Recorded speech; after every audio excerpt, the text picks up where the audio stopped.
এখন তুমি বলতে পারো 12ই রবিউল আউয়াল নবীজির জন্ম মুবারক, এই জন্য আমরা এই দিন ঈদ পালন করব। তাহলে তোমার কথা যদি সঠিক হয়, ওই মুসলিম শরীফের হাদিস তো নবীজির তাহলে মিথ্যা হয়ে যায়।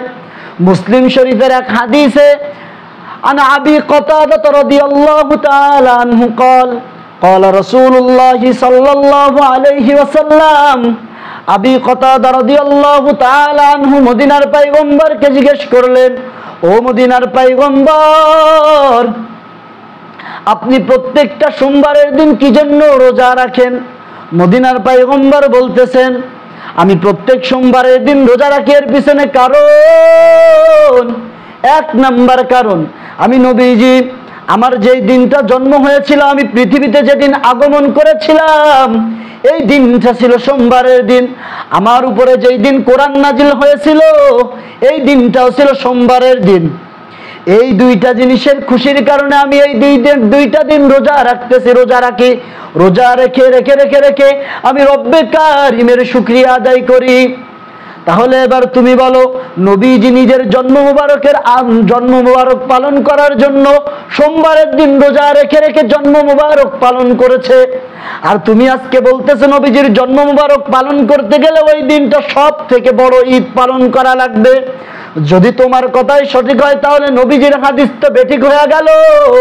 আর যদি নবীজির হাদিস সঠিক হয়, তোমার ভণ্ডামি কোথায় গেল?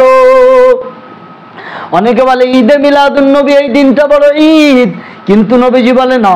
তোমার বিবেক কি বলে? হাদিসের মধ্যে আছে যেই দিনে ঈদ হবে ওই দিন তো রোজা পালন করা হারাম। তাহলে নবীজি তো ওই দিনটা রোজা পালন করেছে নবীজির জন্ম মুবারকে খুশি হইয়া, তাহলে তুমি ওই দিন কিসের জন্য ঈদ পালন করো? সুতরাং আসল উদ্দেশ্য তোমাদের খারাপ, নবীর উপরে মোহাব্বত তো নাই, সারা জীবন কোনো সুন্নতের খবর নাই, আশেকে রাসূলের অভাব নাই। এরপরে আসি, নবীজি যে জন্ম হয়েছে 12ই রবিউল আউয়াল, আজও পর্যন্ত কোনো ঐতিহাসিকগণের সঠিক কোনো ব্যাখ্যা দিতে পারে নাই। কেউ ঐতিহাসিকগণের ব্যাখ্যা দিতে গিয়ে লিখেছেন, কোন ঐতিহাসিকগণ বলেন নবীজির জন্ম হয়েছে 12ই রবিউল আউয়াল। আবার কেউ লিখতে লিখতে লিখতে লিখতে গিয়েছেন, কেউ বলতেছেন না 8 রবিউল আউয়াল, আবার কেউ বলতেছে না 9 রবিউল আউয়াল, আবার কোন মুফাসসিরগণ ঐতিহাসিকগণ লিখেছেন 11ই রবিউল আউয়াল। এখন আপনার প্রশ্ন হতে পারে, নবীজি একজন জন্ম মুবারকের মধ্যে কিসের জন্য এত এত এত গলত বা এত ঝামেলা কিসের জন্য? প্রশ্নের জবাব শুনে নেন। আপনার আমার পয়গম্বর 12ই রবিউল আউয়াল দুনিয়া থেকে বিদায় নিয়ে ওফাত নিয়ে চলে গেছেন, এই বিষয়ের মধ্যে কোনো ভুল নাই, কোনো ভ্রান্তি নাই।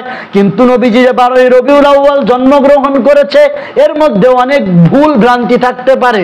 এর মধ্যে প্রথম ভুল হওয়ার কারণ, আপনার আমার পয়গম্বর যখন দুনিয়াতে আসছে, আসার সময় কেউ জানতো না এই পয়গম্বর হবে আখিরি জামানার পয়গম্বর, ইনি হবে আকায়ে নামদার মদিনা কা তাজদার, আফতাবে নবুয়ত ফখরে মওজুদার সাইয়্যিদুল মাখলুকাত। কেউ জানতো না ইনি হবে মুহাম্মাদুর রাসূলুল্লাহ। তখন তার জন্ম তারিখ কেউ লিখে নাই, ওই সময় জন্ম তারিখ লেখার মতো কোনো বিধিবিধানও ছিল না। মদিনার পয়গম্বর যখন দুনিয়াতে আসলেন, কেউ সঠিক জন্ম তারিখ লিখে নাই। কিন্তু আস্তে আস্তে যখন তার সঠিক মুজিজা, এক একটা মুজিজা পার হতে লাগলো, মানুষ এক একটা মুজিজা দেখতে লাগলো, তখন ওই তৎকালীন সময়ের যারা বড় বড় বড় বড় পণ্ডিত ছিল, বড় বড় বড় বড় যারা ঐতিহাসিক ছিল, তারা বলতেছে এই যে মুজিজা দেখাইতেছে এমন সন্তান, এটা তো স্বাভাবিক কোনো সন্তান না। সুতরাং এর পিছনের ইতিহাস লিখতে থাকো, ইতিহাস লিখতে থাকো, ইতিহাস লিখতে থাকো। কেউ এই ইতিহাস লিখতে লিখতে গিয়ে পিছন থেকে লিখতে লিখতে লিখতে লিখতে কেউ জন্ম মুবারক লিখতে যায় লিখছে 8 রবিউল আউয়াল, আবার কেউ লিখছে 9 রবিউল আউয়াল, কেউ 11, কেউ 12 রবিউল আউয়াল। তবে নবী যে সোমবারে যে জন্মগ্রহণ করেছে, এটা নিয়ে কোনো দ্বিমত নাই।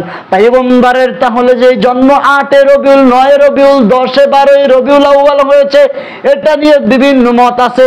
কিন্তু আপনার আমার পয়গম্বর দুনিয়া থেকে বিদায় নিয়ে চলে গেছে 12 রবিউল আউয়াল, এর মধ্যে কোনো মিথ্যা নাই, এর মধ্যে কোনো সন্দেহ নাই, স্পষ্ট স্পষ্ট হাদিস, নবীজি দুনিয়া থেকে বিদায় নিয়ে চলে গেলেন, স্পষ্ট ব্যাখ্যা, নবীজি বিদায় নিছেন 12ই রবিউল আউয়াল। তাহলে এবার ও সন্তানেরা বুঝো, দুনিয়ার থেকে যেদিন আপনার আমার পয়গম্বর 12ই রবিউল আউয়াল বিদায় নিছে, ওই দিনটা তো ঈদ পালন করা কোন আশিকে রাসূল, আশকে নবীওয়ালাদের দ্বারা সম্ভব না।